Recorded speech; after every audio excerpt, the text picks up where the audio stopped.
Mais écoutez, on va ouvrir ce Café Nil. D'abord, je voulais vraiment vous remercier, Madame Laville et Anne-Sophie, de cette présentation, en particulier du rapport que vous avez fait, Madame Laville, et puis des différentes mesures qui sont nécessaires à prendre pour justement prendre en compte ce problème qui est un problème de santé publique majeur et un problème de pathologie.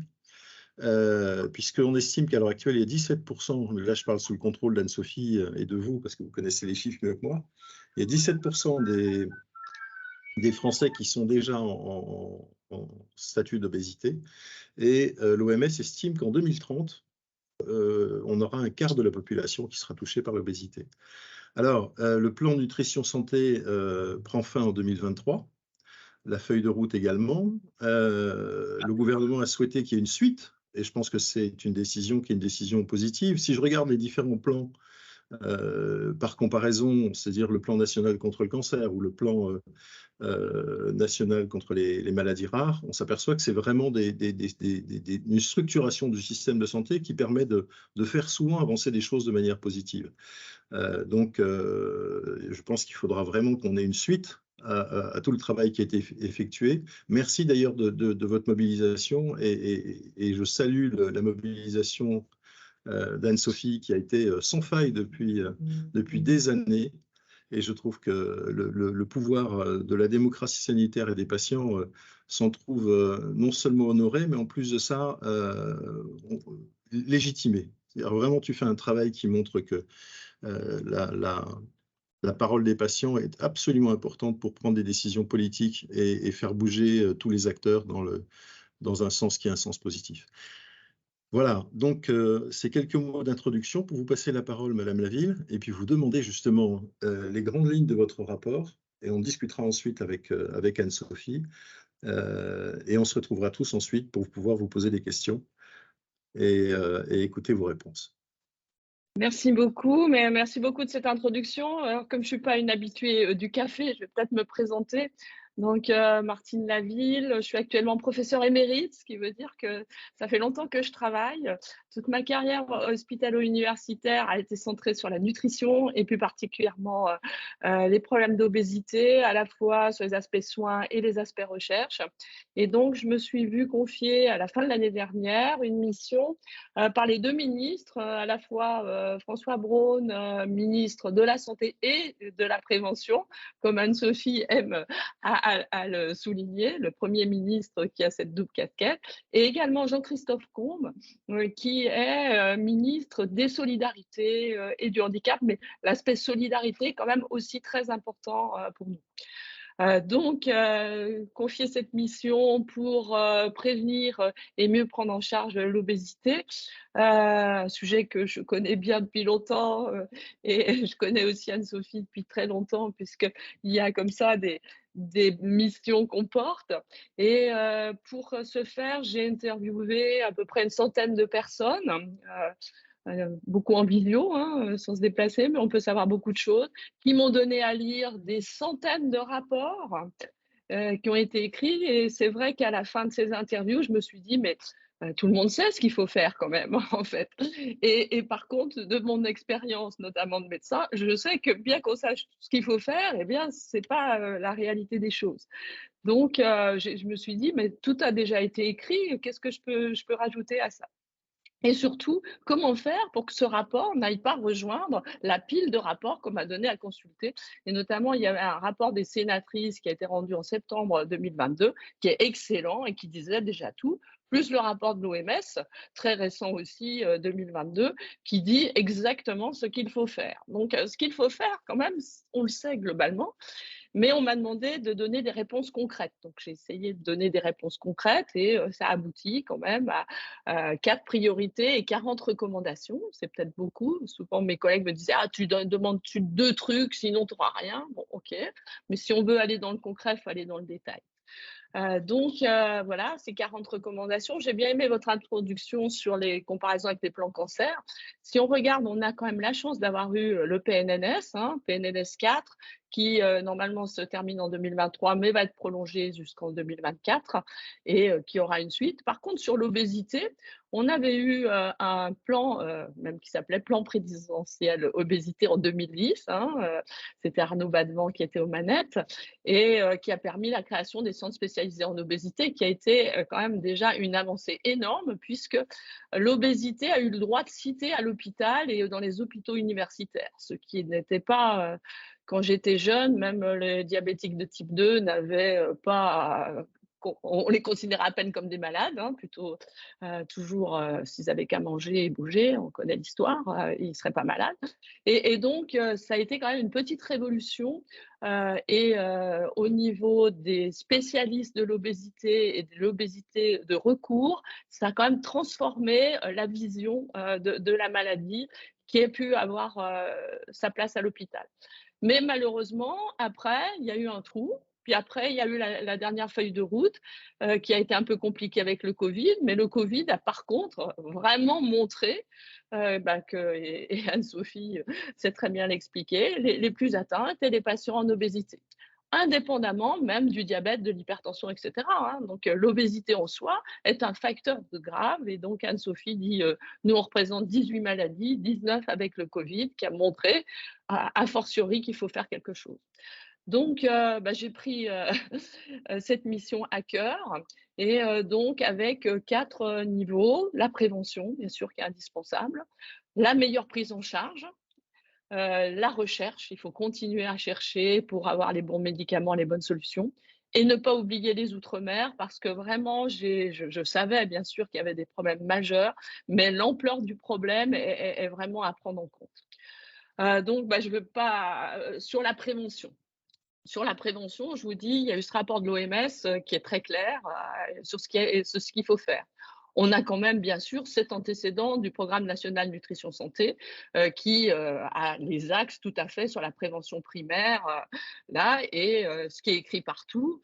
Et ce qui va nécessiter du courage politique, c'est que l'incitation, notamment vis-à-vis des industriels de l'agroalimentaire, c'est bien, mais ce n'est pas suffisant. Et qu'il faut un certain nombre de régulations qui permettent réellement de changer l'alimentation et non seulement de réguler, mais de se donner les moyens de regarder les reformulations. Alors, il y a des choses très concrètes, par exemple sur la tasse de soda, il faut regarder si ça a entraîné réellement des reformulations, etc. Il y a vraiment des choses très concrètes. On a la chance en France d'avoir des chercheurs, notamment à l'INRAE, des économistes de la santé et de l'alimentation qui travaillent là-dessus. Il faut leur donner les moyens, avec la surveillance au CALI notamment, de regarder l'évolution des produits agroalimentaires et si les actions qu'on fait font de la reformulation. En fait, un fil conducteur quand même de mon rapport et ce dont je me suis aperçue et dont je n'étais pas consciente au départ, c'est qu'on manque énormément d'indicateurs en temps réel des choses. Indicateurs en temps réel sur la reformulation des produits, mais indicateurs en temps réel sur l'incidence de l'obésité dans la population. En fait, l'obésité, c'est transparent du système de santé, puisque on le retrouve pas, on le retrouve dans le PMSI des hôpitaux, si c'est coté dans les services là. En fait, la seule façon de retrouver le soin aux personnes en obésité, c'est la chirurgie bariatrique, qui a un code spécial. Mais sinon, c'est complètement transparent. Et quand quelque chose est transparent, c'est facile de ne pas l'avoir, quoi, hein, c'est clair.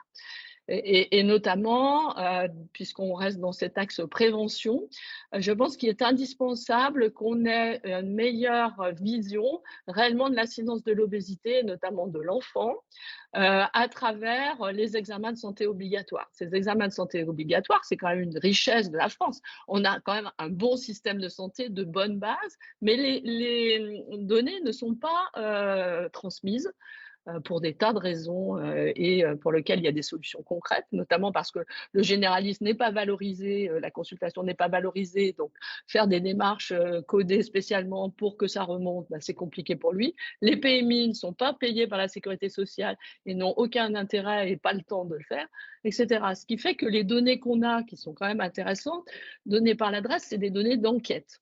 mais on n'a pas de données en temps réel et globales de toute une population sur l'évolution du poids, de la taille et peut-être d'autres paramètres intéressants des enfants et pourquoi pas des adultes, puisqu'on aura les, les actions de prévention qu'a voulu François Braun. Donc ça va être extrêmement important parce que l'adresse nous dit, et je veux bien le croire, mais c'est important à monitorer, que les enfants des milieux défavorisés ont entre 4 et 6 fois plus d'incidence de l'obésité de l'enfant que les enfants de cadres. Donc, c'est quand même des données qui vous interrogent et qui font poser question. Il est indispensable de suivre, de monitorer en temps réel ces données, notamment avec les examens qui devraient être faits en médecine scolaire, qui sont faits, mais pas tous, et en plus pas rapportés au niveau national, entre la grande section et le CP, en entrée en sixième et en troisième. C'est des temps dans lesquels on a, normalement, tous les enfants sont visités et on devrait pouvoir savoir d'année en année l'évolution du poids de la taille des enfants. Donc ça, c'est extrêmement important parce que dans les mesures de prévention, outre tout ce qui est bien mis dans le PNNS sur lequel il faut absolument agir et sur l'agroalimentaire, moi j'ai voulu focaliser sur les gens à risque et notamment effectivement les enfants et les jeunes parents des zones défavorisées, là où il y a cette injustice flagrante. Voilà. Alors, ce qu'il faut comprendre, c'est que la prévention de l'obésité, c'est compliqué. Et l'obésité est une maladie complexe avec de multiples déterminants. Et malheureusement, surtout pour les politiques, il n'y a pas une seule solution. Si par exemple c'était la taxe des sodas la solution, ben, on l'aurait, c'est facile. Même, j'adore le Nutri-Score et je pense que c'est très important, mais ça ne suffira pas. Et en fait, il faut agir sur tous les déterminants. Et les déterminants, c'est pas uniquement ce qu'on mange, c'est aussi comment on bouge, c'est aussi comment on vit, avec quels moyens on vit, parce que ce qu'on mange, ça dépend de ce qu'on nous offre à manger, mais de ce qu'on est capable de se payer. De bouger, ça dépend, bien sûr, il y a des gens qui adorent faire du sport, mais les conditions dans lesquelles on peut avoir de l'activité physique ou lutter contre la sédentarité dépendent étroitement du quartier dans lequel vous vivez. Donc, ce que j'ai appelé de mes voeux, il y a 2 actions phares. C'est un, la cantine, le droit à la cantine pour tous et une cantine qui soit inclusive et financièrement acceptable et pour tout le monde, culturellement et cultuellement acceptable également, puisqu'on est obligé de tenir compte de ces paramètres, et puis aussi accueillante pour les enfants. Ça peut être un lieu merveilleux d'éducation alimentaire si c'est un objet de plaisir et de découverte des aliments. Donc la cantine pour tous, ça fait partie des recommandations, ce d'autant que dans certains territoires, notamment en Outre-mer, il y a même l'absence totale de cantine. Donc, quand même, pouvoir nourrir des enfants, surtout quand on sait qu'actuellement, la précarité alimentaire augmente. Hein. On aurait environ 8,5 millions de Français qui seraient éligibles à l'aide alimentaire. Il faudrait quand même que les enfants aient moins accès à la cantine. Donc ça, c'est un point, je pense, abordable, sachant que, bien sûr, ce n'est pas l'État qui est maître d'œuvre dans les cantines, mais les collectivités territoriales. Le deuxième point, plus ambitieux, mais réaliste, c'est de réaliser dans les quartiers prioritaires des villes, mais dans les zones rurales défavorisées, des interventions donc avisées de prévention de l'obésité de l'enfant et des jeunes parents, dans lequel on agit à 360 degrés. C'est-à-dire qu'on va agir sur tous les déterminants et on va mettre tous les acteurs ensemble.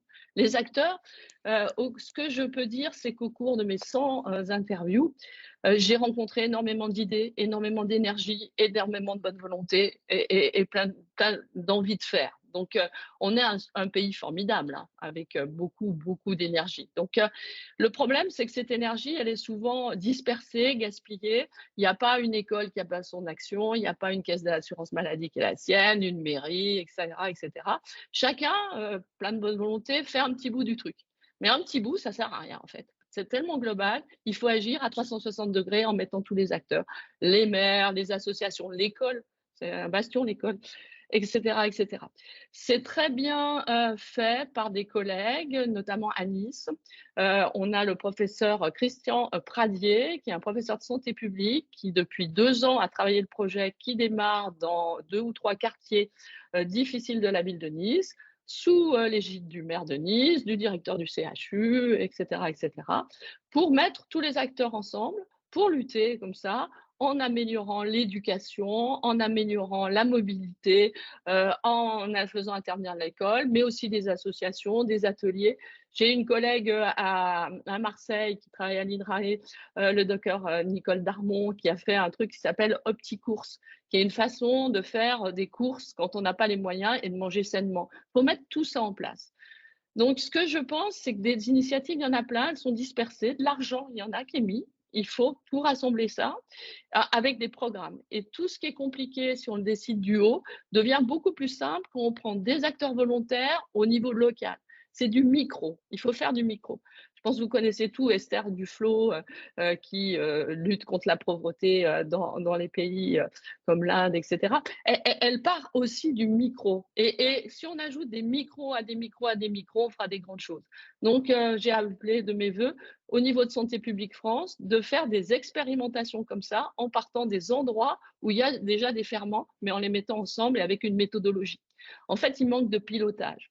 On a beaucoup d'énergie, beaucoup d'acteurs, mais il n'y a pas de pilote dans l'avion la plupart du temps, et c'est de l'énergie gaspillée et parfois délétère. Donc, en prévention, il y a vraiment des belles choses à faire.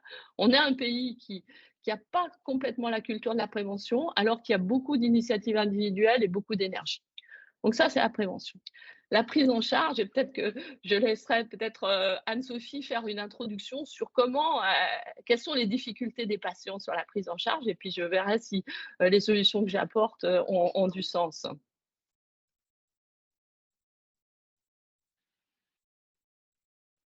Je n'entends pas Olivier. Anne-Sophie. Oui, à moi. Donc, ok, j'y vais. Alors, bonjour à tous. Merci d'être là pour un sujet qui nous passionne et qu'on a dans la peau, c'est le cas de le dire. Puis alors, moi, doublement dans la peau, pour pouvoir également le vivre. J'ai envie de vous dire, ce qui ne me tue pas me rend plus fort. Et j'ai utilisé, je pense, finalement, ma maladie non reconnue en France, mais reconnue par l'OMS, en me disant, bah, ce que je vis, je ne suis pas la seule. Et effectivement, depuis que nous y sommes, alors le collectif que j'ai créé, que je préside depuis 20 ans, on a fêté nos 20 ans, donc on est majeur, mais ça fait 24 ans que je travaille dans le domaine. On a beaucoup avancé, parce qu'on est quand même parti de rien, mais vraiment de rien. Quand je vous dis de rien, c'est néant total. On a eu quand même beaucoup de choses qui se sont faites. On a eu le plan obésité avec la commission de M. Sarkozy. On avait travaillé avec Anne Dedane, et encore merci Anne pour tout le travail qui avait été effectué, qui a donné lieu aussi à la création des CSO, les centres spécialisés obésité, qui a été un point d'étape hyper important. Enfin, ça a été les fondations, les piliers de ce qui a été donné, notamment sur le début de prise en charge des patients, parce qu'effectivement, ils étaient orientés sur des centres spécialisés obésité. Alors, spécialisés parce qu'on s'occupait de nous en fonction de notre problématique, ou en tout cas aggravation de notre maladie. Et puis également, on commençait à avoir du matériel adapté. Alors, je fais un petit bémol. Je pensais qu'on avait avancé beaucoup dans le matériel adapté. Alors, le truc très, très con, hein, mais alors très, très con, c'est que des chaises pour des consultations, lorsque vous avez des accoudoirs et que vous avez des fesses généreuses, parce que vous êtes un patient généreux, et ben finalement, vous mettez une demi-fesse et vous tuez le dos, ou vous vous asseyez pas. On a aussi le gros problème des brassards et des tensiomètres. Voilà. J'ai eu l'occasion d'aller chez mon cardiologue la semaine dernière, et pourtant à Neuilly, parce que j'habite plutôt mon village. Donc, il n'avait pas de tensiomètre adapté. Donc, je l'ai regardé en me disant, ça commence pas bien. Ça commence pas bien. Et puis, bon, c'est pas comme si on était la moitié de la population à souffrir du surpoids et de l'obésité. Voilà, ça ne fait que grandir. Et au milieu de tout ça, pour reprendre les propos de Martine, même si on a fait beaucoup de choses, moi, je vois tout le travail qui reste à faire. Pas le travail qui est fait, mais le travail qui reste à faire. Et sur une maladie qui est la 4e cause de mortalité dans le monde. Et que malgré le fait qu'on soit la 4e cause de mortalité dans le monde et qu'on déclenche des pathologies associées, il y a une forme de schizophrénie à ne pas vouloir voir la réalité. Et ça me tue. On l'a fait très courte. ça me tue. Et pourquoi? Parce que finalement, on est encore, et je vais arriver après pour le système de santé, on est encore sur le fait que finalement, ce n'est pas une maladie. Parce que si les gens ils sont gros, c'est qu'ils sont assez bêtes pour pouvoir manger n'importe quoi à des quantités qui sont complètement folles. Alors, je vais vous dire un truc très simple. On ne se lève pas un matin en se disant « Ah, super, youpi, génial, aujourd'hui, mon objectif va être de gagner 70 kilos sur les épaules. » Non, je vous le dis tout de suite, clair et net, la réponse est négative. Et que pourquoi finalement, on a autant de gens qui font des régimes? Pourquoi on se retrouve avec des publicités que je ne citerai pas, mais qui sont à hauteur de 44 publicités par jour sur les médias? Donc là, si vous voulez, il y a comme dire un non-sens. C'est-à-dire qu'on a mangé, il faut manger pour vivre. Je le rappelle, parce qu'un jour, un addicto m'a dit, c'est quand même pas compliqué d'arrêter de bouffer. Et là, je lui dis, alors lui, il a fait médecine. Rappelez-moi, c'est quoi votre CV? Vous avez été voir qui? Est-ce que vous croisez des patients? Parce que je vous déconseille, en fait. Et au final, il faut manger pour vivre. Et après, effectivement, en fonction de votre niveau social, en fonction de ce que vous avez dans votre porte-monnaie, la priorité va être de payer les factures et de donner à manger aux personnes de votre famille. Et que vous allez faire avec ce que vous pouvez, pas ce que vous voulez, mais ce que vous pouvez. Et votre priorité ne va pas être de s'occuper de votre état de santé. Votre priorité va être de s'occuper de la famille en règle générale. Et vous allez vous oublier. Et au milieu de tout ça, effectivement, de temps en temps, on croise un médecin qui est courageux et qui vous dit « Comment je peux faire pour vous aider à aller mieux ?»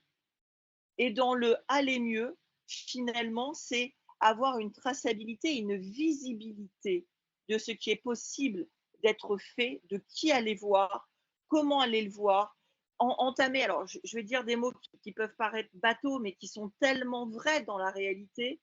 C'est d'avoir un médecin qui va vous regarder droit dans les yeux et pas qui va regarder ses pompes et qui va vous dire le chemin va être long. On ne va pas viser l'inatteignable, mais ce qu'on va essayer de faire, c'est déjà stopper la progression du poids. Et par ça, on va commencer par plein de choses. Et dans le plein de choses, il va falloir commencer par récupérer un peu d'estime de vous et de vous reconstruire, vous, pour pouvoir baisser la pression et après s'occuper plus de vous. Ça paraît con ce que je vous dis, mais au final, la médecine pour moi est de plus en plus technique. On est dans la technicité et on a perdu l'humain. Quand vous perdez l'humain, vous les perdez tout court, les humains. Et là, le résultat clinique, vous le perdez également. Il faut absolument avoir cette famille de technicité et relations humaines.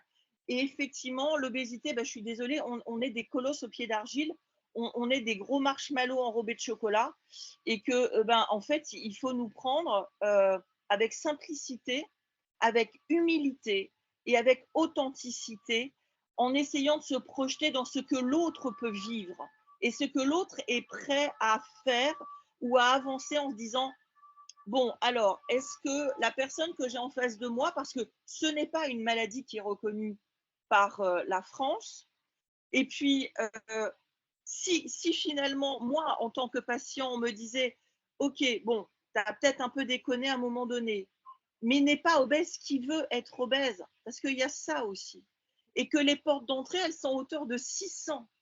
Et que si au milieu, en fait, on fait que cumuler les problématiques, on ne va jamais y arriver. Donc, il faut… Alors, je suis dans le « il faut, il n'y a qu'à faucon », on est d'accord. Il faut absolument y aller. C'est-à-dire que là, maintenant, je pense que tous les bilans ont été faits, tout est sur la table, et je vais être excessivement cash. Il nous faut une décision politique présidentielle puissante, basé sur Matignon minimum, interministériel sur 10 ans renouvelables. Et que là, effectivement, il faut que ça soit sorti des élections des uns et des autres. C'est comme, on est dans le One Health. On est absolument dans le One Health. Il faut que les patients, il faut que la santé humaine soit en lien avec la santé de la planète et que le tout soit une priorité nationale, voire internationale.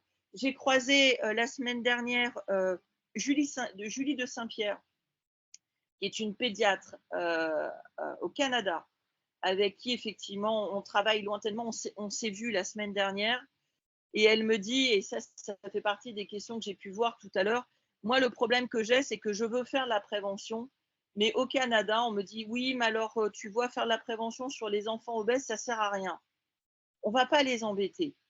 S'ils veulent faire entre guillemets des choses un peu sorties du sens commun et qui développent un diabète type 2, c'est pas grave, on les prendra quand on aura 18 ans.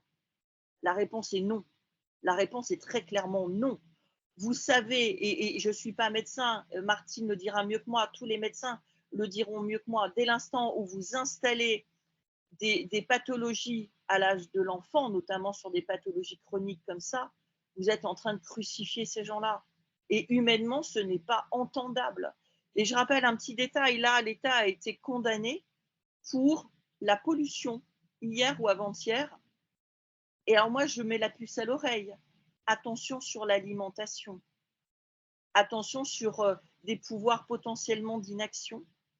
Parce que là, voilà, je ne suis pas en train de dire que demain, le CNAO va porter plainte contre l'État. Loin de là. Je ne travaille pas comme ça. Par contre, ce que je suis en train de dire, c'est que le rôle de l'État et le rôle d'un parent, en fait, c'est de protéger ses enfants. Alors, je dis pas, je minimise pas, je dis pas qu'effectivement, on est des enfants incérébrés qui font n'importe quoi. Je dis juste que le rôle de l'État, c'est de protéger la nation et que nous, avec nos petits bras, et je suis complètement d'accord avec Martine, il y a une volonté, il y a une énergie, il y a une humanité de personnes qui s'engagent depuis tellement longtemps à faire avancer les choses. On a cette chance d'être des Français depuis bien longtemps avec ses avantages et ses inconvénients, mais quand on a décidé d'y aller, on y va. Et ça, on n'a jamais lâché. Merci Anne-Sophie pour ces belles paroles de patient. Ah Je oui. pense que heureusement c'est enregistré, c'est à donner à nos étudiants et c'est à donner à la formation. Parce que ce que j'entends, c'est le discours biaisé entre le médecin qui a peur de ne pas avoir les solutions et qui panique en fait vis-à-vis du patient et qui s'y prend mal. Et le patient qui vient et qui se dit: «Ouh là là, mon médecin, mais il va rien faire pour moi» et d'emblée le discours est faussé. Donc parmi les choses et parmi les recommandations, il y a bien sûr la formation des professionnels de santé, mais pas que, des professionnels de la petite enfance, des services sociaux qui vont voir les cas défavorisés avec cette obésité. Il faut savoir parler aux gens et il faut savoir comprendre le contexte et adapter au contexte. Et comme il y a des recommandations sur l'outre-mer, par exemple, le contexte est différent, il faut s'adapter au contexte et comprendre la situation des gens au moment où ils sont, sinon on tombe à côté. Alors, pour le système de santé, là encore, tout est écrit et on a la grande chance, et notre communauté a beaucoup travaillé, d'avoir des recommandations de la Haute Autorité de Santé qui viennent d'être publiées entre 2022 et 2023. On a vraiment l'état de l'art à appliquer. Tout le monde sait, enfin, tout le monde peut savoir, de façon assez didactique d'ailleurs, comment apporter du soin aux personnes en obésité. Le problème, c'est qui va apporter ce soin, qui va payer pour ce soin, clairement, hein. Donc, en France, comme dans notre système de santé, est un peu séparé en 3 niveaux, hein. Les soins primaires qui sont fondamentaux, bien sûr, pour la prise en charge des patients en obésité.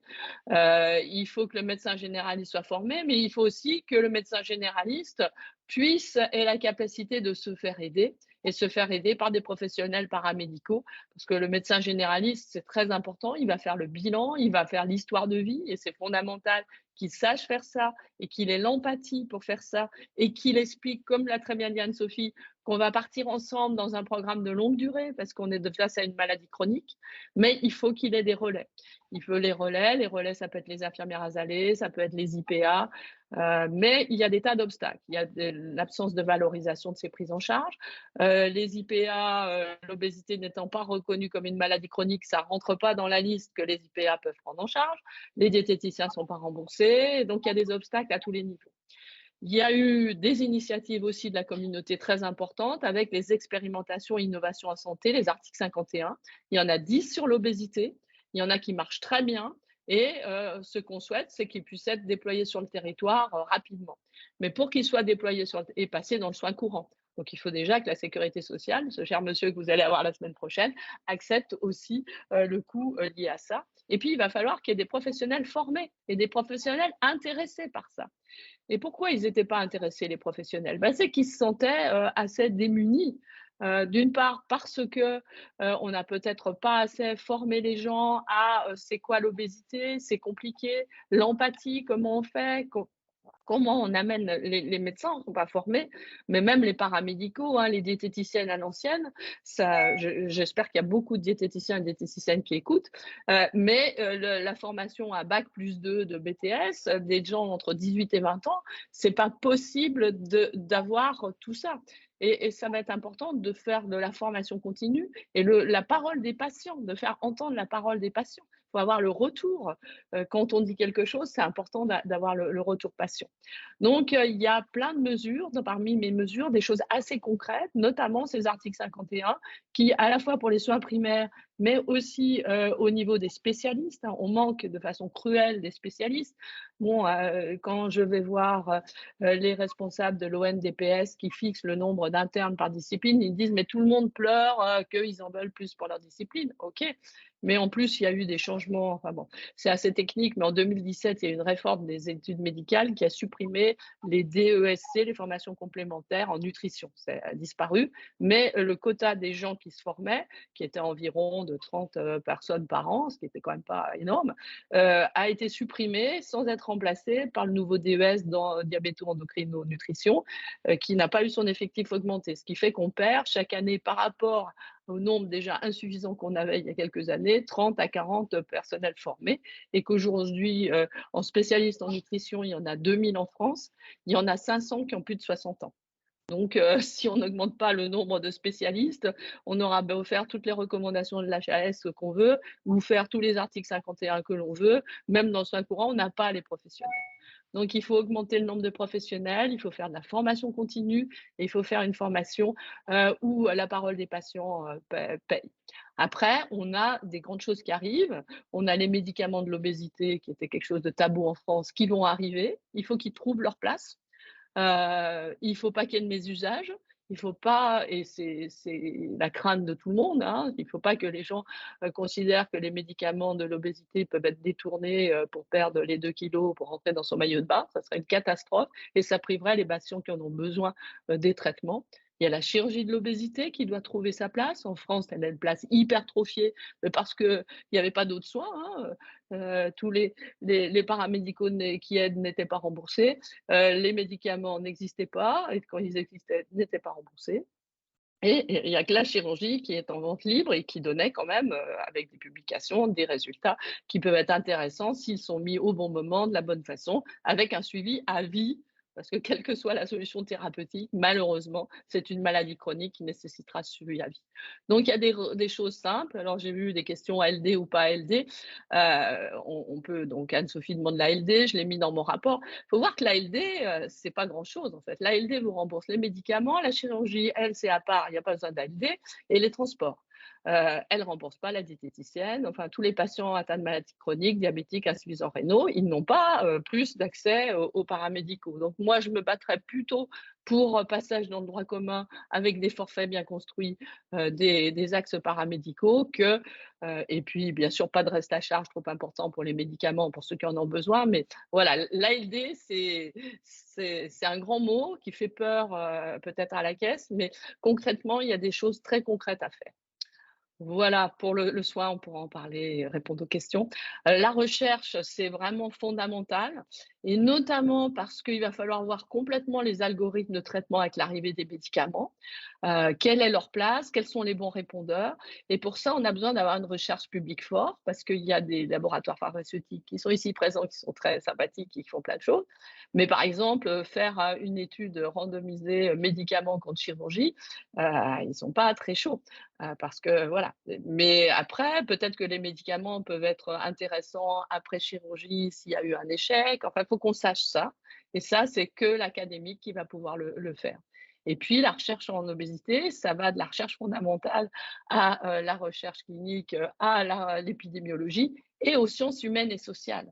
C'est extrêmement important d'avoir un plan de recherche qui est un plan global, qui inclut tous les aspects de cette recherche. On a une recherche fondamentale qui est de très bonne qualité sur le tissu adipeux. Le microbiote, c'est quand même des gros succès français pour comprendre mieux le rôle du microbiote dans l'obésité. La génétique, hein, on comprend de mieux en mieux la génétique et on a des traitements spécifiques pour les cas, bien sûr rares, mais d'obésité génétique. Et c'est formidable pour les enfants qui en sont atteints ou les adultes dépistés tard. Donc, on a plein de choses à faire.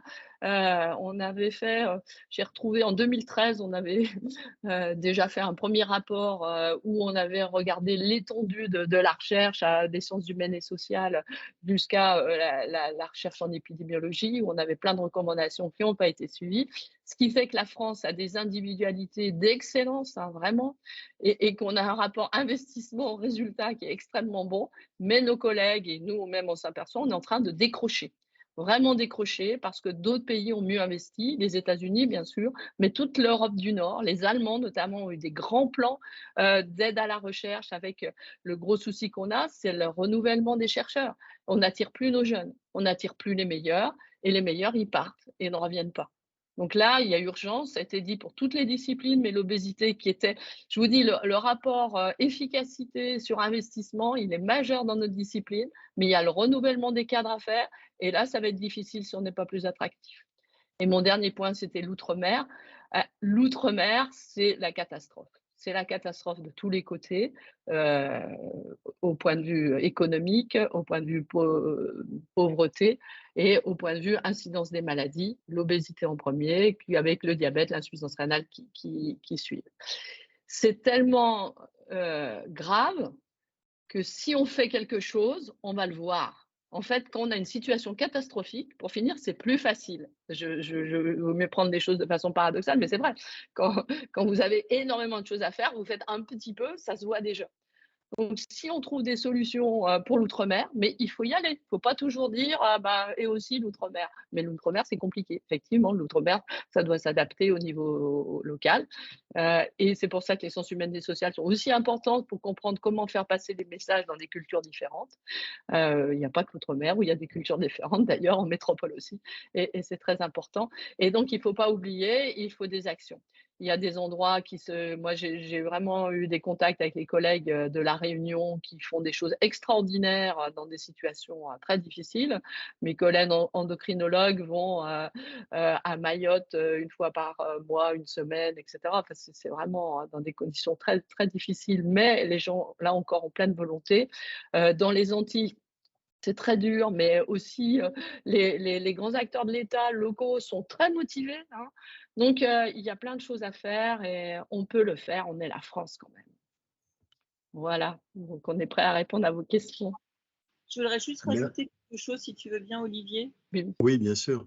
Il y a un sujet que j'ai peut-être effleuré tout à l'heure, mais sur lequel je n'ai pas assez appuyé. C'est cette espèce de gros mot qui est la grossophobie. Oui.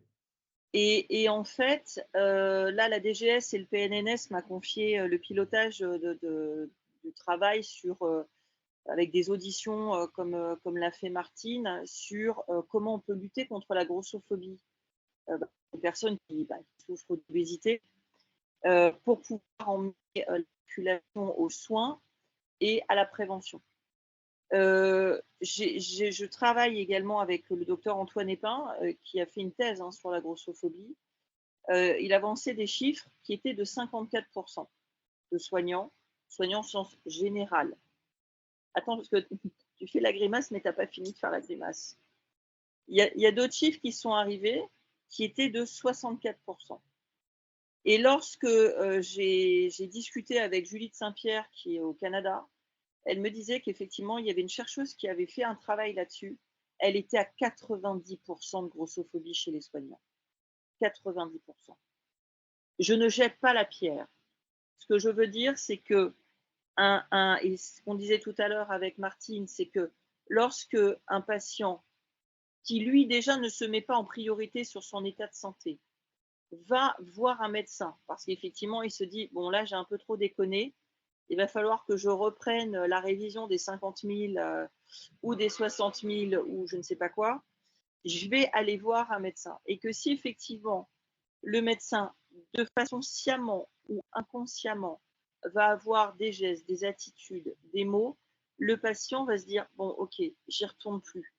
J'y retourne plus parce que je suis déjà mal de venir, mais si en plus je ne me sens pas inclus, ou on me dit, bah, arrêtez de bouffer, le problème il est réglé, et puis arrêtez de faire votre feignant, vous verrez, ça ira vachement mieux après, on retire ces personnes-là du système de santé, elles s'auto-excluent du système de santé, et lorsqu'elles y reviennent, il est trop tard.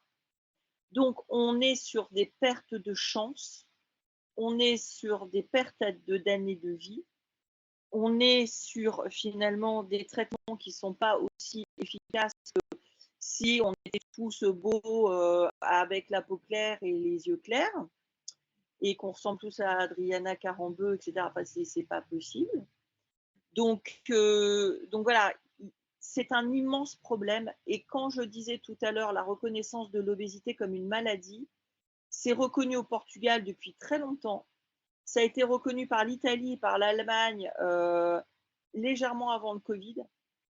Et ce que l'on souhaite, ce que l'on veut, c'est que l'État dise l'obésité, l'État français dise l'obésité est une maladie, ne serait-ce que pour changer l'état d'esprit de la population.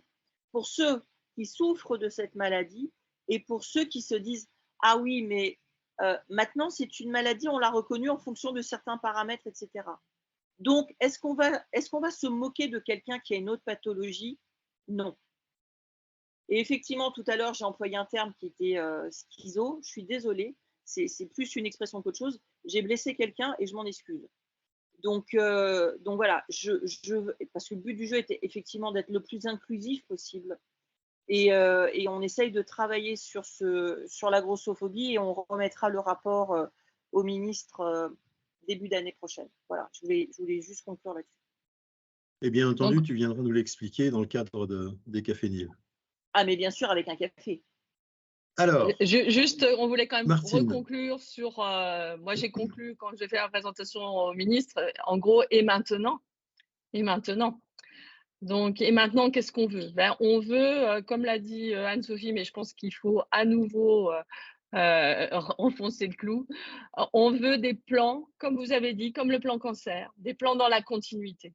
On ne résout pas le problème d'un coup de baguette magique. Il n'y a pas un seul coupable qui suffit de cibler. C'est dans la durée. Et c'est des plans qui doivent être interministériels parce que ça ne concerne pas que la santé, malheureusement. Ça concerne l'éducation nationale, etc., etc. Et bien sûr, l'alimentation. Et Bercy également, et la sécurité sociale, etc. Donc, on a réellement besoin d'un plan interministériel porté au plus haut niveau. Et on se battra. Alors, avant de passer la parole aux questions et à Richard, moi, je trouve que la démarche que vous avez, si je peux me permettre un commentaire personnel, la démarche que vous avez entreprise par rapport à votre rapport, je la trouve extrêmement porteuse de sens parce que vous l'avez placée justement sous l'angle du One Health, sous l'angle de la santé globale. Chez Nil, c'est une des 3 priorités stratégiques de travailler sur la santé globale. On veut travailler aussi sur la formation et on travaille sur la régionalisation. Et vous avez dit des choses qui sont très, mais Anne-Sophie le sait, parce qu'elle nous connaît bien, qui résonnent beaucoup. C'est il faut partir des expériences micro, il faut partir des territoires pour arriver à construire des projets qui soient des projets qui marchent. C'est-à-dire que en mobilisant des acteurs qui sont des acteurs qui connaissent la réalité du terrain et qui sont à l'intérieur du système, et pas simplement en leur faisant quelque chose de type stratégie top-down qui fait qu'on fait descendre un lot de régulation et de réglementation sur la tête d'un médecin généraliste qui n'a pas le temps du tout de prendre ça en compte. Je pense qu'il y a vraiment des choses sur lesquelles, l'approche que vous avez, moi je la trouve extrêmement constructive et tout à fait intéressante. Richard, je te passe tout de suite la parole. Tu te présentes. Oui, Hein. Absolument, c'est Tu mets prévu. ton micro, tu te présentes. Voilà. Tout est OK, vous m'entendez bien. Bonjour à tous. Donc, je suis Richard Zarzavadjian, je suis journaliste santé à France 2 et je travaille justement sur une grosse enquête. Je travaille avec Anne-Sophie sur la discrimination. Et depuis que je travaille là-dessus, je me dis, est-ce que ce ne serait pas un ticket d'entrée pour montrer à notre population la situation de ces personnes au quotidien. Parce que là, on s'intéresse entre nous à Paris, aux grandes villes, mais je réside dans une région vers les Pyrénées où il y a une situation dramatique. Est-ce que la discrimination, montrer aux gens comment on traite dans le domaine médical, mais dans le domaine de l'emploi, dans le domaine aussi des enfants, comment on traite ces personnes, comment on les inclut pas dans notre système. Est-ce que c'est pas une façon de montrer aux autorités et aux Français en général de regarder un peu ce que fait la France? Est-ce que, voilà, j'ai beaucoup apprécié vos interventions respectives, je trouve qu'on apprend plein de choses, mais peut-être que j'ai un biais puisque je m'intéresse à la discrimination, donc si vraiment vous avez des expériences en matière de lutte anti-discrimination, n'hésitez pas à m'appeler. Est-ce que c'est pas une façon voilà, de parler de ce sujet à travers ce prisme-là, la discrimination des personnes en situation d'obésité? Alors, je pose la Alors, qui veut question répondre? à Martine, Anne-Sophie? Alors, je laisserai d'abord la parole peut-être à Anne-Sophie, où je veux rajouter quelque chose, et quelque chose qui m'inquiète un peu. Il y a un courant porté par nos collègues anglo-saxons essentiellement, mais qui est de plus en plus puissant, qui dit, pour finir, il faut distinguer l'obésité de l'obésité clinique, parce qu'on ne peut pas dire, pour finir, comme toute la population devient obèse, que c'est une maladie. Donc, il faut dire quand est-ce que c'est une maladie. Et c'est un courant très puissant et qui surfe sur la grossophobie aussi, en disant, mais si on dit que c'est une maladie, pour finir, on stigmatise. Alors que pour finir, on peut être grand ou petit, gros ou maigre. C'est quand même pas comme ça qu'on définit les gens, ce qui est vrai.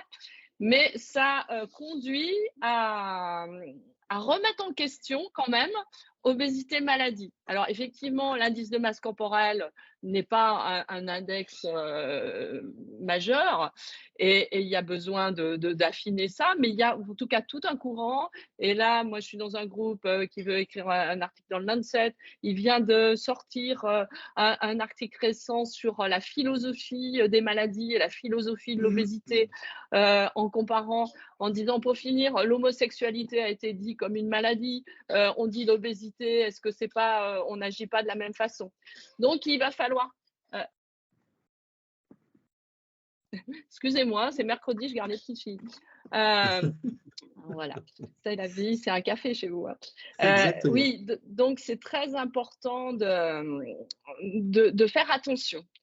Parce que sous la lutte contre la grossophobie, on fait passer des choses. Donc, il faut arriver. Je suis bien d'accord qu'il n'y a pas besoin de mettre des médicaments à toute la population qui a pris du poids. Ça, je suis complètement d'accord. Mais voilà, moi, je sens cette dérive et je ne sais pas qui la porte. Si c'est qu'un problème économique, en se disant oulala, ça va nous coûter trop cher, il faut mettre des limites, ce qui peut être ça. Enfin, voilà. Mais voilà, je suis très ennuyée sur cette définition. Effectivement, la comparaison qu'ils font, il y a un article que je pourrais vous faire passer. L'homosexualité, on a dit que c'était une maladie. Est-ce qu'on ne fait pas pareil avec l'obésité? Donc, je vous dis ça. Anne-Sophie, je te laisse la parole. Tu es encore beaucoup plus légitime que moi. Mais je voulais vous transmettre cette inquiétude que j'ai parce que je ne sais pas comment me positionner là-dessus. C'est vrai que c'est pas simple. Alors, nous, on essaye de travailler de notre côté sur la personne en premier. On est, avant d'être porteur de telle ou telle maladie ou de telle ou telle spécificité, on est d'abord des humains.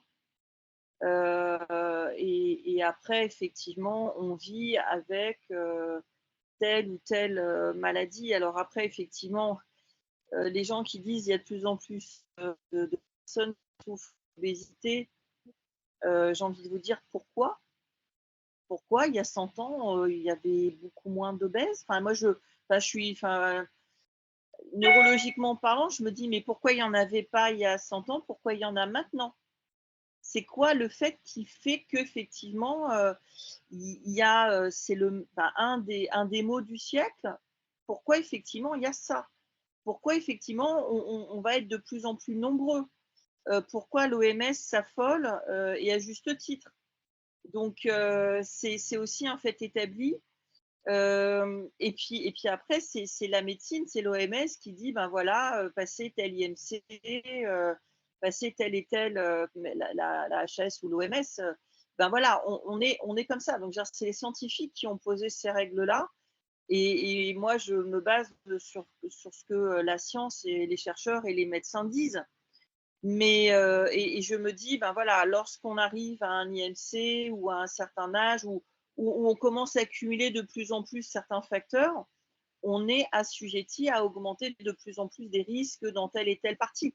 Donc voilà, mais il y a aussi une chose, et alors, je suis désolée, je vais réussir à faire une phrase un peu cohérente, c'est que on a des augmentations de pathologies chroniques, et il faut surtout aussi qu'au niveau de la population, on arrête de dire ou on arrête de penser que lorsqu'on a une spécificité de maladie ou de pathologie, ça fait de nous, au niveau de la société, de quelqu'un de sous-humain ou de sous-productif ou de sous-capable.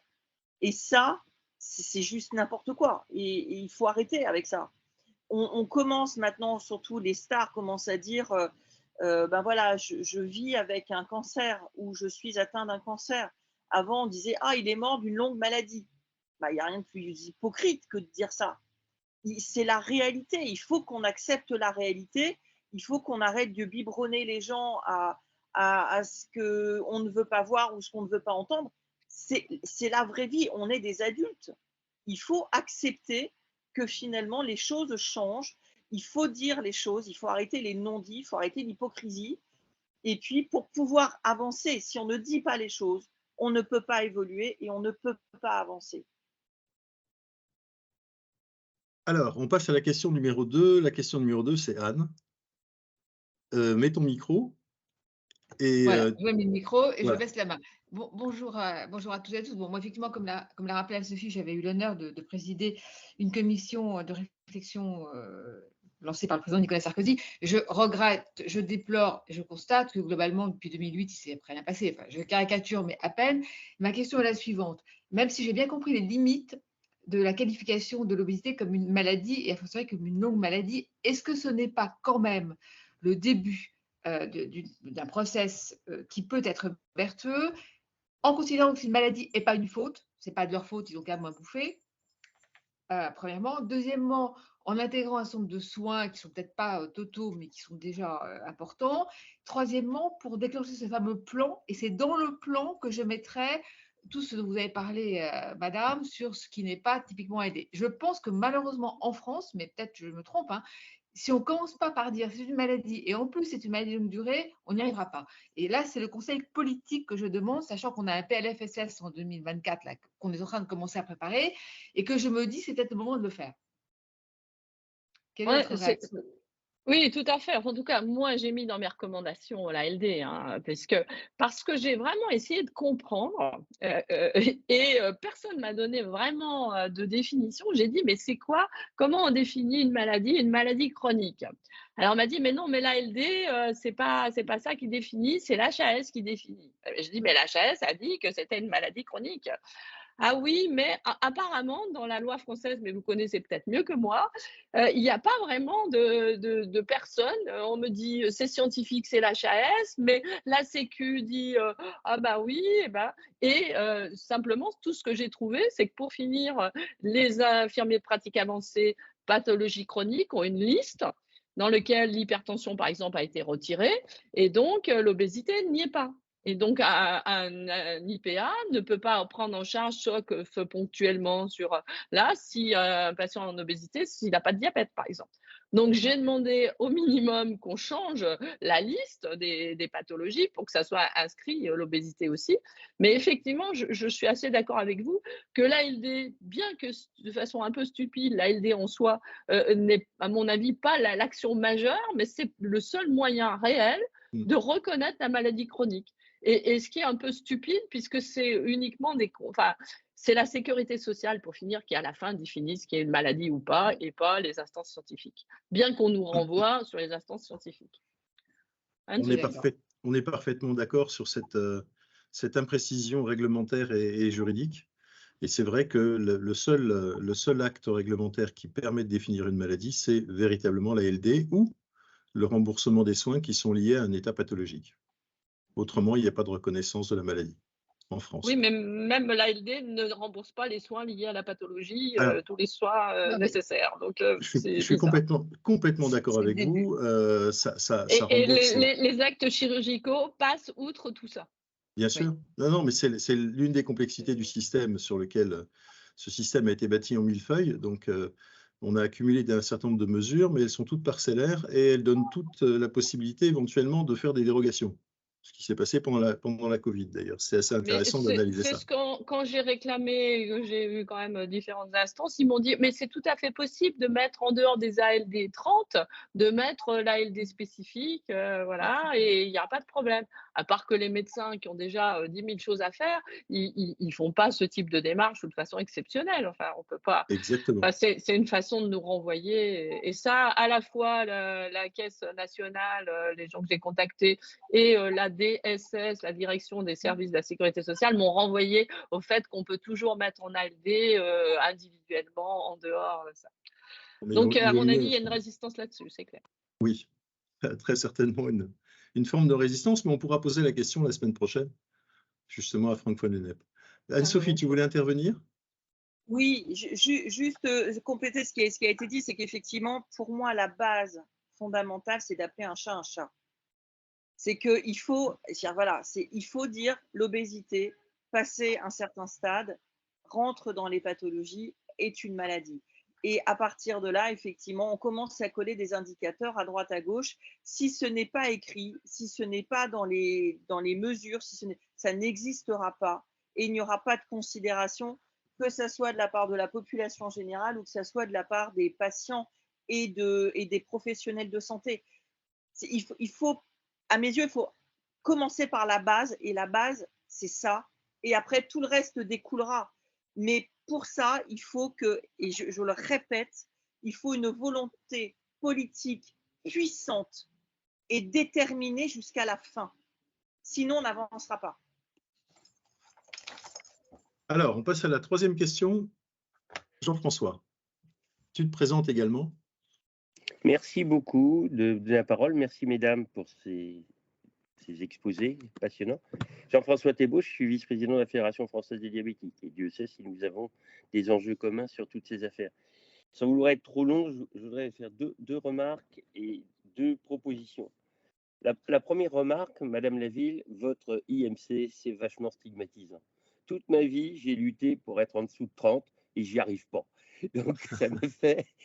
C'est une première chose. Et est-ce que vraiment on ne pourrait pas trouver un autre indicateur que l'IMC, parce que les gens se fixent sur l'IMC, qui après tout n'est pas un marqueur. Mais ça c'est anecdotique. Je trouve qu'il y a aussi une paradoxe, mais cette contradiction, on la vit aussi chez les personnes diabétiques.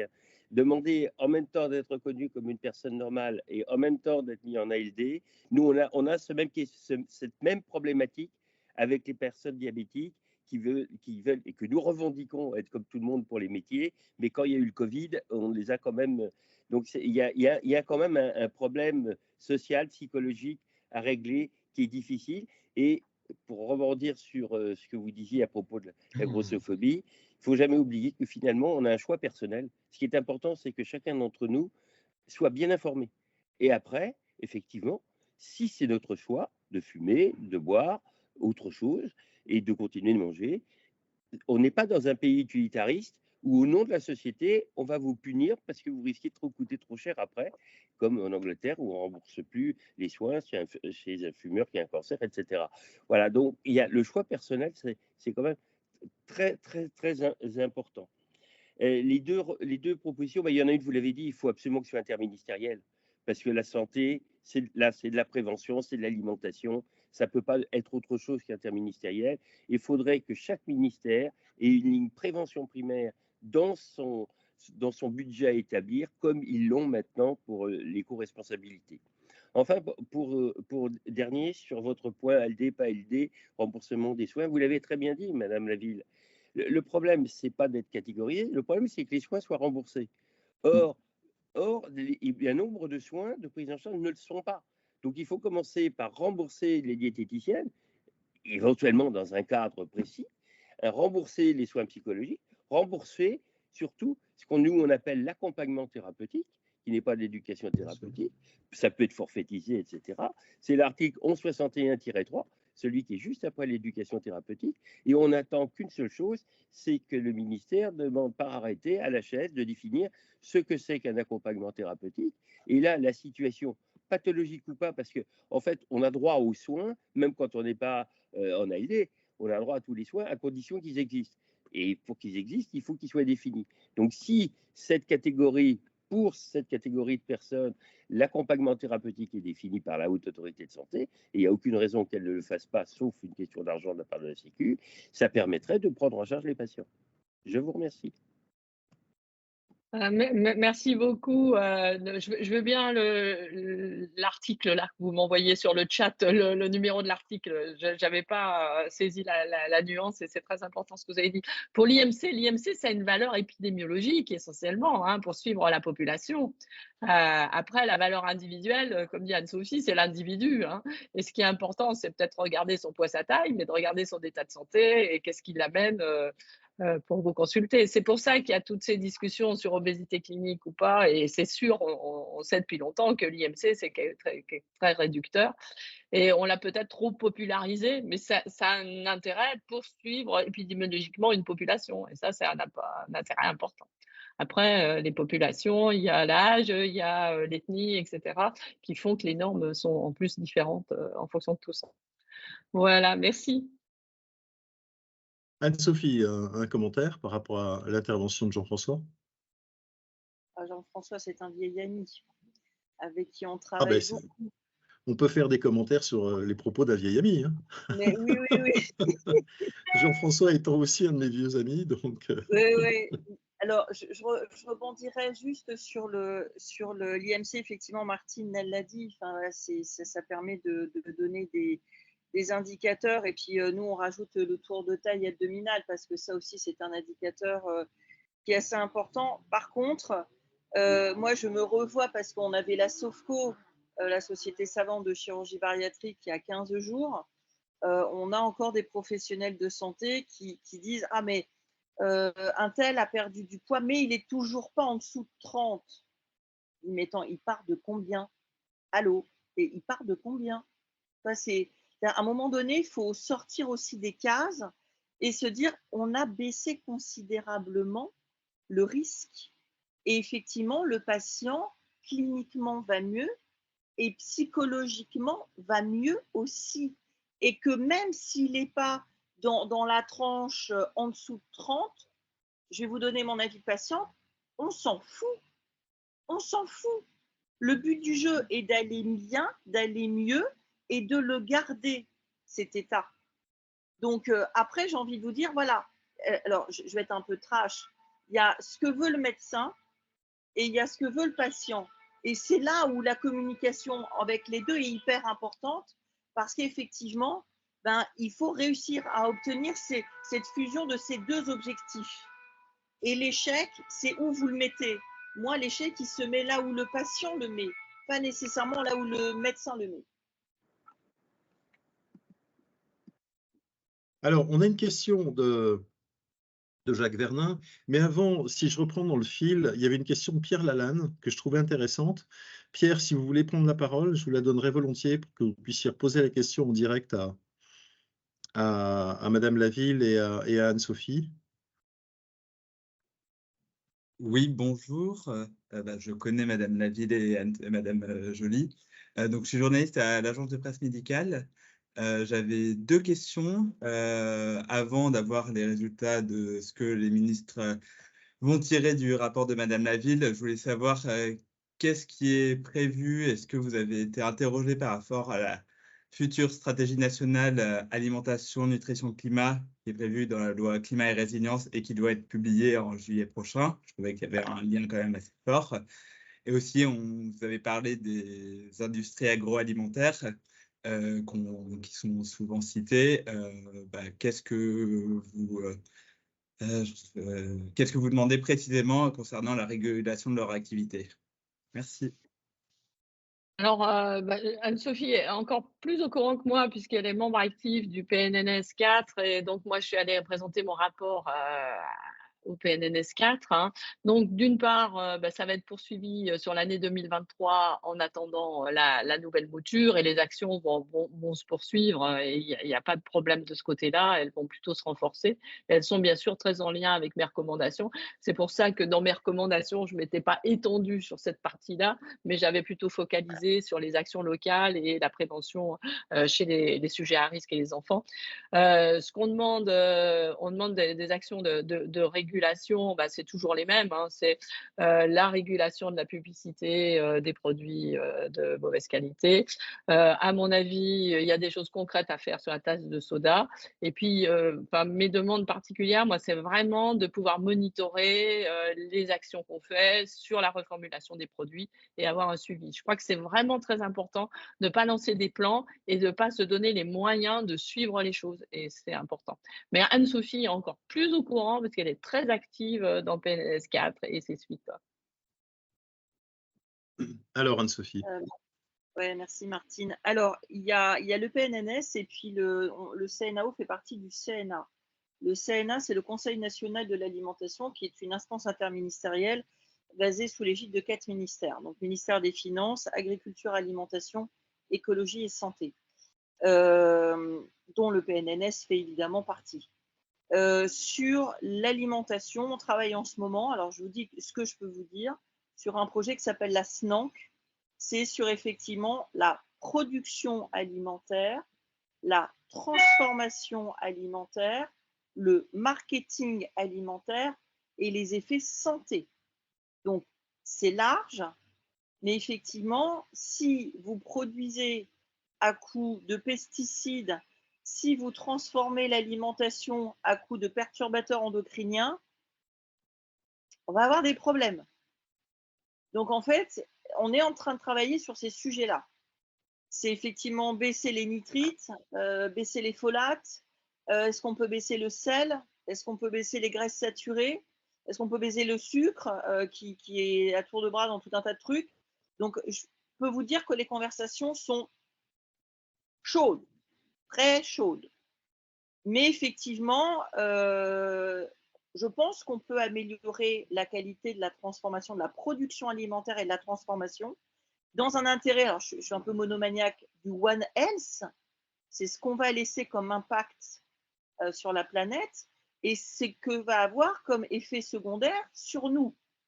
Et j'en reviens, je suis un petit peu folle, mais je reviens un peu sur pourquoi il y a autant d'obésité maintenant qu'il y en avait il y a 80 ans. Voilà, je pose des questions. Donc, on sait que la pollution, on sait que les perturbateurs endocriniens ont un effet sur l'obésité. Donc, voilà. Donc, je peux vous dire qu'on travaille là-dessus. Les choses seront sorties, seront faites quand on aura fini de travailler. Et au départ, on devait finir de travailler sur ce sujet le 5 juillet. On a pris la décision la semaine dernière en plénière de continuer le travail vu l'ampleur et vu l'importance de ce travail-là. Autre chose aussi qui rentre dans ce package-là, qui sont les cantines. On a parlé tout à l'heure, Martine a parlé des cantines. Il faut savoir que finalement, quand on regarde bien, la plupart des personnes vont à la cantine de la crèche à l'EHPAD. Donc, je ne sais pas si vous voyez, c'est toute votre vie en fait. Quasiment toute votre vie, vous allez faire un repas dans la cantine. Et c'est effectivement ce que vous allez pouvoir manger à la cantine, la façon dont ça va être transformé. Alors, je prends toujours cet exemple-là, même si effectivement, il y a des choses qui sont améliorées, notamment dans les mairies. Martine parlait tout à l'heure des mairies, des collectivités où il y a une force, où les gens essayent de faire les choses au maximum. on a encore des endroits où ça bloque.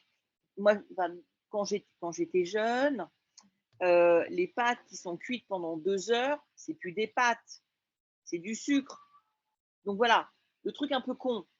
Et puis voilà, tout est un peu lié, mais effectivement, les cantines, c'est une nécessité. La production, c'est hyper important.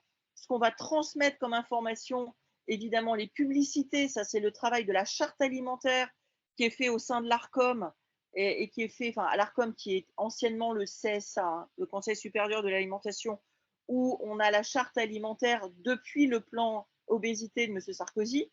C'était la commission que Anne Dedane avait réalisée, sur lequel on avait posé des jalons, et elle existe toujours, cette commission, et on la travaille. On a réussi à faire retirer les publicités de produits alimentaires pas bons pour la santé durant les écrans jeunes. Là, on se bat pour les retirer durant les écrans partagés. Donc, c'est des émissions du style Starac, Koh-Lanta, etc. Mais en fait, enfin voilà, on devrait faire de la publicité sur des produits sains, pas sur des produits qui ne rentrent pas dans le Nutri-Score du tout parce que pas assez bon. Ben voilà, je peux en parler pendant des heures, mais il y a des choses qui sont en travail. Maintenant, alors, ce n'est pas su, c'est fait en travail de fond, mais je peux vous assurer que c'est musclé. Hein. On imagine bien que les relations ne doivent pas être toujours très simples à gérer. Jacques, une question. Puis après, j'aimerais bien avoir un commentaire de la part de Marie-Chantal Henry, qui représente l'association Prader Willy France, et qui a posé quelques questions dans le chat. Marie-Chantal, si après Jacques, vous voulez prendre la parole, ce sera avec grand plaisir. Entendu. Bonjour Olivier, vous m'entendez? Oui, Jacques. Vous m'entendez? Oui, tu peux mettre ta caméra. D'accord. Oui, bonjour Olivier. Mon propos fait écho. Attends, je remets la caméra. Je pense qu'elle y est là. Je ne sais pas. Oui. Oui. Mon propos fait écho à la fois à Anne-Sophie et à Madame Laville. Nous avons créé une ONG européenne qui s'appelle Organisation européenne de la santé pour l'éducation nutritionnelle des enfants de 3 à 7 ans. Car en fin de compte, c'est à cet âge-là qu'on va charger le disque dur des bonnes habitudes alimentaires. Et cette ONG a un programme d'éducation à base d'une petite mallette qui décrit tous les aliments, les fruits, les légumes et tout ce qui s'ensuit dans l'alimentation courante et donne la valeur nutritive de ces aliments.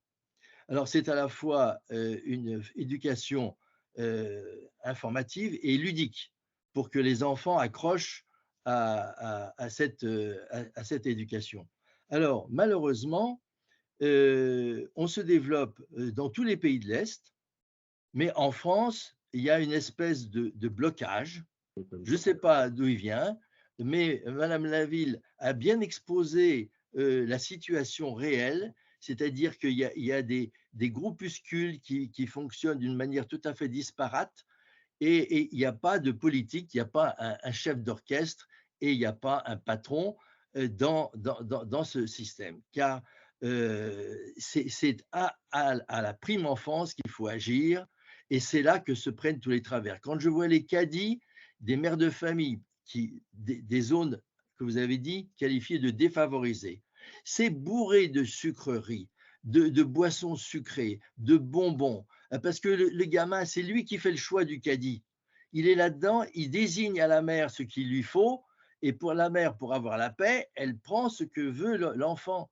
Et l'enfant, il veut des sucreries, il veut de l'énergie rapide, évidemment, mais on oublie la base de la nutrition. Alors, il y a une deuxième chose, parce que moi, j'ai 6 petits-enfants qui vont de 6 ans et demi à 12 ans, et j'ai bien vu que quand ils regardent des films, des soi-disant dessins animés, vous avez les céréales hyper sucrées, d'ailleurs, à basse valeur nutritionnelle, qui arrivent et qui entrecoupent les vidéos. C'est absolument un scandale, ça. c'est de la manipulation de l'enfant et tout ça, ça rentre dans le disque dur. Alors, il y a un conflit entre, ou une suralimentation entre ce qui est vécu par l'enfant, ce qu'il voit, et puis l'agent promoteur de ces produits dans les courses de la mère. Alors ça, c'est une chose. Quand Madame Anne-Sophie a parlé des perturbateurs endocriniens, là aussi, oui, je raccourcis. Dans l'eau de boisson, aujourd'hui, il y a des perturbateurs endocriniens qui sont les PCB, les polychlorobiphényles, qui sont dans les vases des fleuves dans lesquels on pompe maintenant l'eau de boisson, dans la Seine, dans la Marne, dans l'Oise, et qui sont toxiques au milliardième de gramme. Aux États-Unis, toutes les rivières ont été dépolluées de ces produits. On a créé une association qui s'appelle Environnement et Santé du Vivant qui réunit toute la chaîne de dépollution, mais là encore, les fonds existent, il n'y a pas besoin de mettre de l'argent, puisque les agences de bassin, les agences de l'eau, les prélèvent des milliards sur l'eau, mais les 30 ans de l'eau, 1992-2022, en 2022, il y a eu une belle réunion avec beaucoup de scientifiques qui ont dit eh ben, on n'a rien fait. Alors qu'aux États-Unis, depuis 1977, les fleuves sont nettoyés. Il y a l'argent, sauf qu'il n'y a plus de chef d'orchestre. Merci. Alors, Je peux répondre sur l'alimentation des enfants, hein. Je crois que c'est très clair qu'éduquer, c'est très important, mais pas suffisant, hein.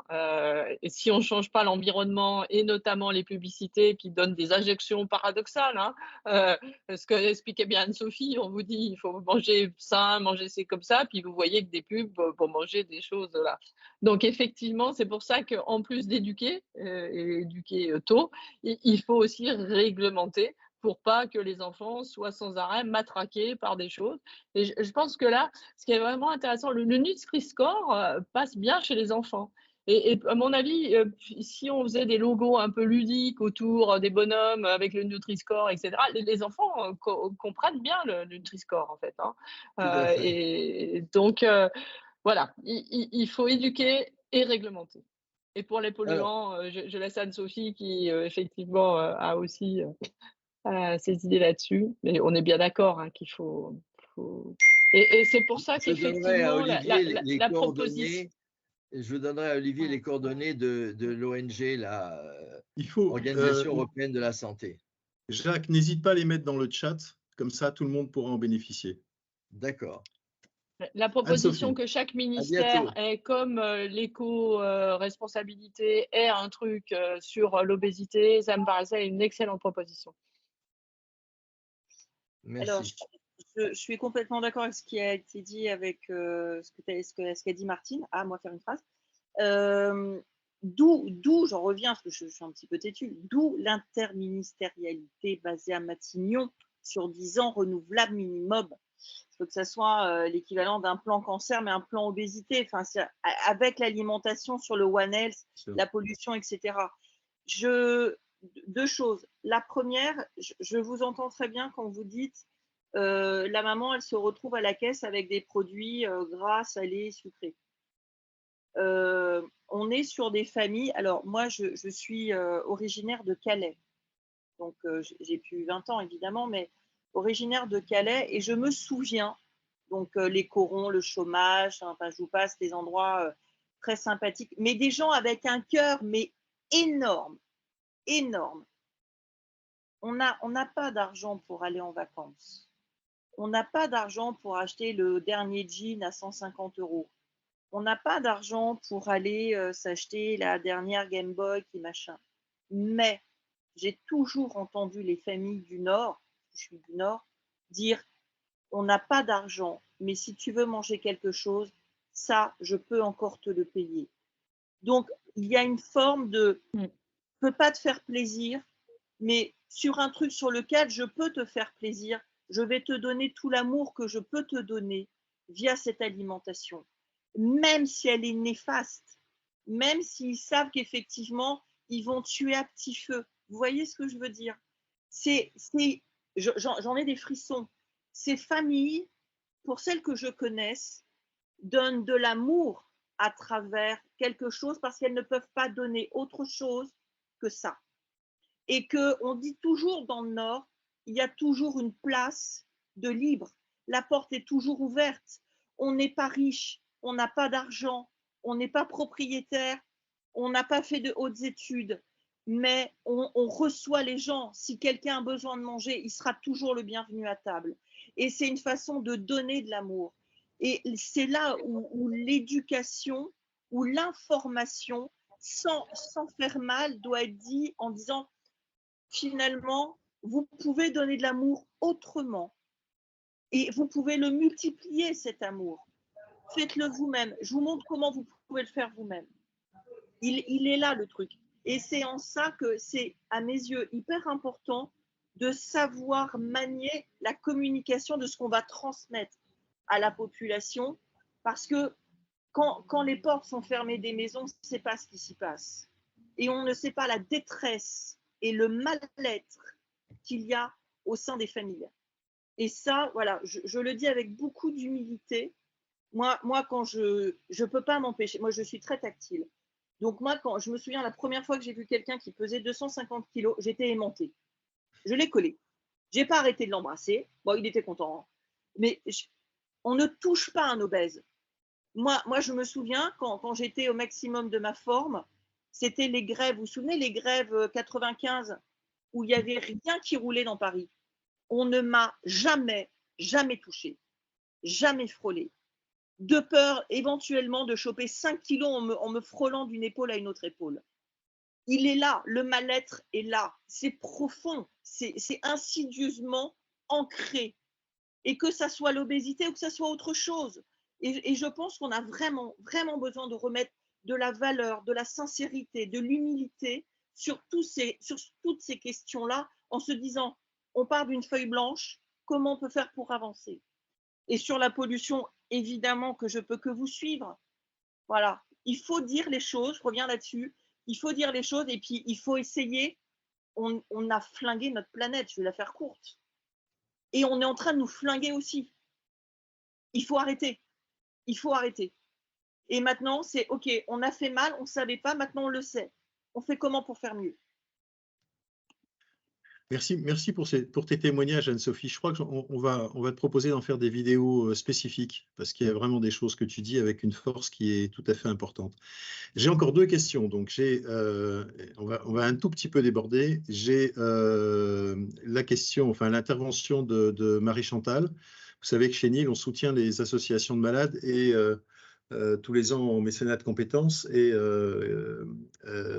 l'association Prader-Willi France a été une des premières associations qu'on a soutenues. Donc c'est toujours un moment de plaisir que de partager sur cette pathologie qui est mal connue, qui est le Prader-Willi.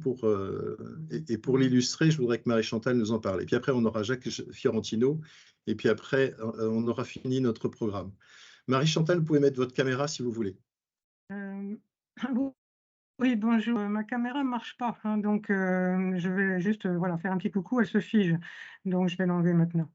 Donc je dois quitter à 10 heures. Donc oui, je vais être courte. Je cherche des solutions du quotidien et je remercie énormément tout ce que j'ai entendu, parce que la problématique du syndrome de Prader-Willi, c'est 2 choses, enfin c'est beaucoup de choses, mais 2 choses qui sont communes, qui est une hypotonie, donc une lenteur, une difficulté, hein, et un manque de tonus musculaire, et une absence de satiété. Donc c'est une double peine, hein. Les personnes consomment moins, leur organisme consomme moins, et en plus elles ont toujours faim, c'est de l'ordre de l'addiction, hein. C'est pas voilà. Et donc en fait on voit des grosses problématiques de professionnels qui ne comprennent pas, hein, les personnes. Et je vais prendre juste un exemple: les personnes qui sont capables de se débrouiller, qui ont fait un bac pro, qui peuvent travailler en milieu protégé, elles vont vouloir intégrer un foyer d'hébergement. Eh bien, on est autonome, et elles vont prendre du poids tout de suite, parce que ben voilà, c'est facile de faire un gâteau au chocolat quand on ne sait pas quand il pleut, l'alimentation n'est jamais adaptée, et on ne peut pas priver quelqu'un d'alimentation. Or, pour elles, je veux dire, le régime est absolument nécessaire, puisque les difficultés de perdre du poids, tout le monde les connaît. Hein, on les prend les kilos, après c'est très compliqué. Et donc, ce manque de connaissance des problématiques de la mésestime de soi quand on a pris trop de kilos, hein, de l'aggravation des troubles quand les gens ne sont pas bienveillants par rapport à quelqu'un qui est fort, qui est lent et qui ne peut pas s'empêcher de chercher, est tellement importante. Et on voit bien, dès que les personnes sont entourées de gens bienveillants, on voit ça en Belgique, on commence à voir un petit peu en France, les troubles diminuent. Et donc, il faut, dans le quotidien, trouver des personnes qui voilà, ne sont pas des grossophobes, hein, qui comprennent que ces mécanismes sont complexes et puis qui ont de l'amour, en fait, hein, qui créent une relation qui soit positive. Et ça, je peux vous dire qu'à l'équipe Relais Handicap Rare Île-de-France, il y en a. Voilà, je termine mon reportage et merci mille fois sur ce que vous faites. Merci Marie-Chantal pour ce témoignage. Merci pour le témoignage. Je pense que beaucoup de choses sont faites quand ils sont des enfants, et quand on devient adulte, c'est beaucoup plus compliqué avec ces pathologies. Il y a beaucoup de choses à faire sur la formation des professionnels, pas uniquement en pédiatrie, mais aussi la transition et le passage à l'âge adulte. Effectivement, c'est douloureux pour les familles de voir que l'accompagnement diminue alors que la personne grandit, quoi. Ouais, juste dire un truc parce que j'ai vu passer plusieurs fois activité physique. Je voudrais juste te dire quelque chose. Quand on souffre de surpoids et d'obésité, quand on nous dit activité physique, on pense sport, on pense médaille, on pense performance, on pense si on ne réussit pas à faire, on va être exclu. L'activité physique pour une personne en situation de surpoids et d'obésité, pour moi, c'est marcher, c'est se promener, c'est faire les boutiques, c'est faire du jardinage, c'est aller danser. C'est ce genre de choses, l'activité physique. C'est être debout et faire des trucs. Pour les hommes, je suis désolée, le passage l'aspirateur marche très, très, très, très bien. Vous êtes en grande activité physique. Je vous le dis, n'hésitez pas, faites-vous plaisir. Donc voilà, c'est ça l'activité physique.